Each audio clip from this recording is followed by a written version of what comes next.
They laughed when they saw his vehicle. A jeep, covered in scrap steel, welded plates from destroyed tanks. A ridiculous nickname painted on the side in white letters. Sherman. Men who had faced Panzer divisions shook their heads. Officers smirked. Tank crews joked that it would last 5 minutes against German fire. But 3 days later, those same men stood silent, because that mocked little jeep had just done something no armored column dared to try. It blasted 100 miles past German lines, cut enemy communications, outrun tanks, survived ambushes, and returned with intelligence that would save thousands of Allied lives. And the man driving it?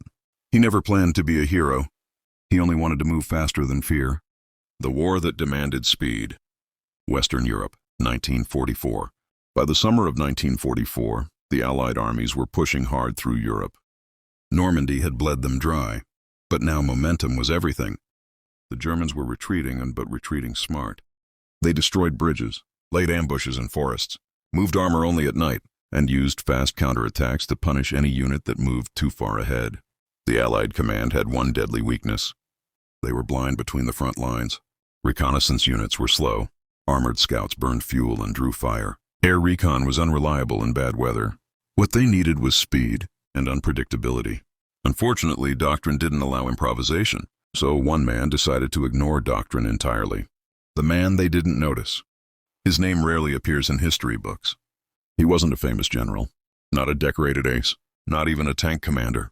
He was a recon NCO, a man trained to see without being seen. Short, lean, always dirty. A soldier who spoke little and watched everything. He had survived North Africa, watched friends die in Italy, learned one brutal lesson. Armor protects you, but speed saves you. And that lesson gave him an idea that bordered on insanity. A jeep is not a tank unless you make it one. The standard Willys jeep was fast, light, and fragile. German MG-42s shredded them. Snipers loved them. Mines turned them into coffins. But the recon NCO looked at wrecked. Sherman scattered along a repair yard and saw opportunity.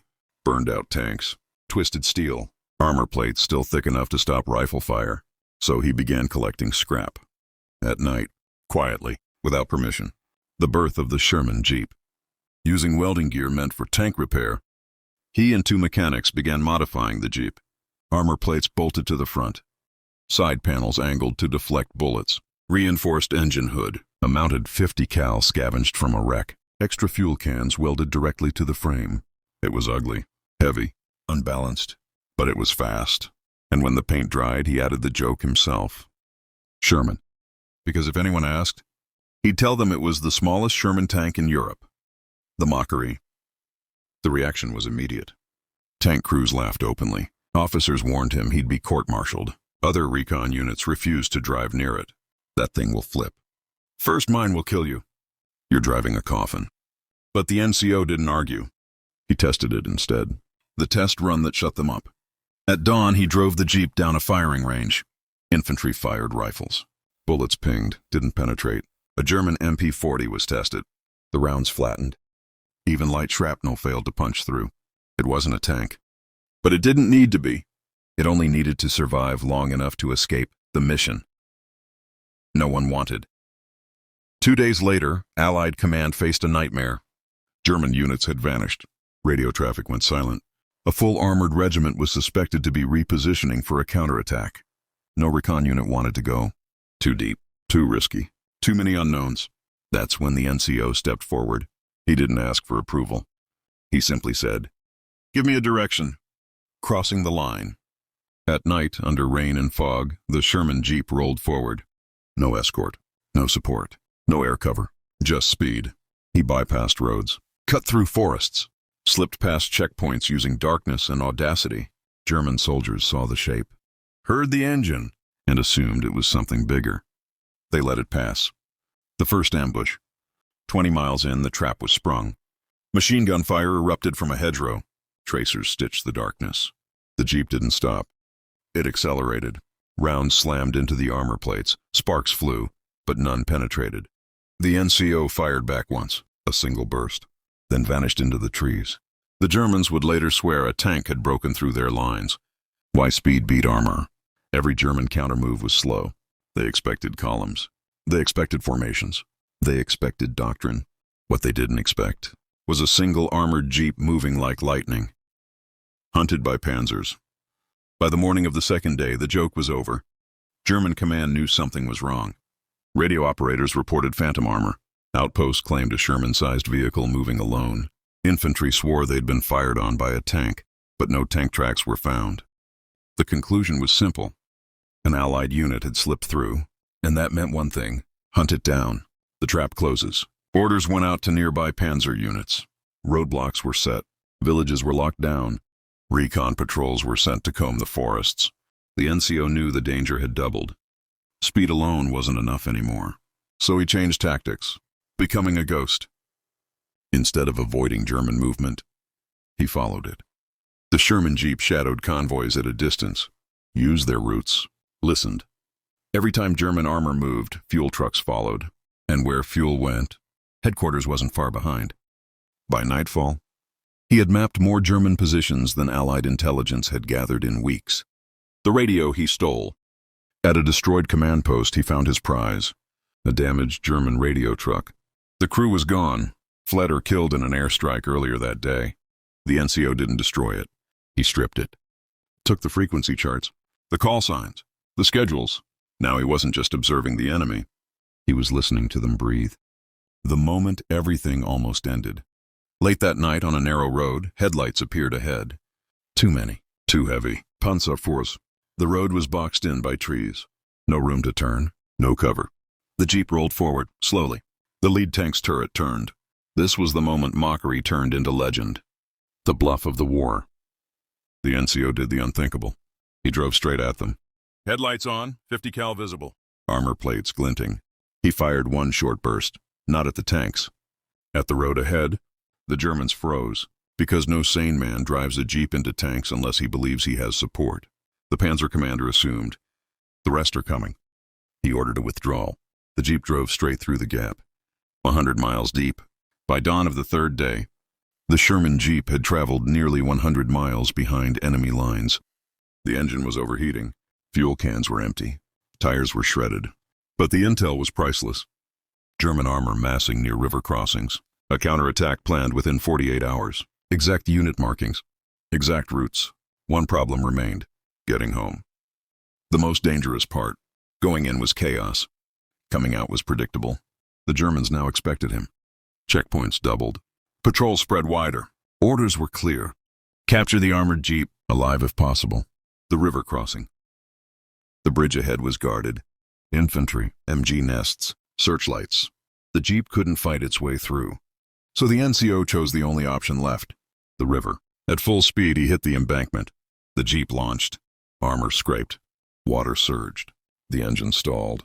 For 5 seconds, silence. Then the engine roared back to life. The current carried him beyond the lights. The last chase. German half-tracks pursued along the bank. Tracers skipped across the water. One round hit the fuel can. It didn't explode. It leaked. The Jeep limped onward, coughing, rattling, but alive. Crossing back into friendly lines. At dawn, Allied sentries saw something impossible. A wrecked armored Jeep rolling out of the mist, covered in mud. Bullet scars everywhere. They raised rifles, then saw the white letters. Sherman. And the driver, exhausted, smiling. The Jeep they tried to forget. When the NCO finished his report, the room went silent. Maps were spread across the table. Pins were moved. Red lines were erased. Everything Allied command thought they knew about German movements was wrong. And one man, in a mocked armored Jeep, had proven it. The attack that never happened. Within hours, artillery was repositioned. Bridges were reinforced. Airstrikes were redirected. German armor rolled toward river crossings and found nothing waiting for them but fire. The counterattack collapsed before it began. Thousands of Allied infantrymen would never know how close they came to disaster, or who stopped it. Why command was uncomfortable. The problem wasn't the success, it was how it was achieved. Unauthorized vehicle modification. No written orders, no escort, no radio contact. If it had failed, it would have been a scandal. So the official report was sanitized. Long-range reconnaissance. Standard forward scouting. Enemy positions confirmed by multiple sources. The Sherman Jeep wasn't mentioned. The name was erased. The Jeep's fate. The armored Jeep was inspected. Engine worn, frame cracked, armor warped. It was deemed non-standard and unsafe. Within weeks, it was stripped for parts. The armor plates went back onto repair piles. The 50 cal was reassigned. The name Sherman vanished under fresh paint. But ideas are harder to dismantle than vehicles. The doctrine that changed. Months later, Allied recon units quietly adopted new principles. Speed over armor, independent deep reconnaissance, light vehicles with improvised protection, psychological deception. The Jeep tank concept would reappear again and again. In Korea, in Vietnam, in modern special forces, without ever crediting its origin. The man after the war. The NCO survived the war. No parade, no medal ceremony broadcast on radio. He returned home quietly. When asked what he did in the war, he would say, "I drove." And that was enough. The last time anyone saw it.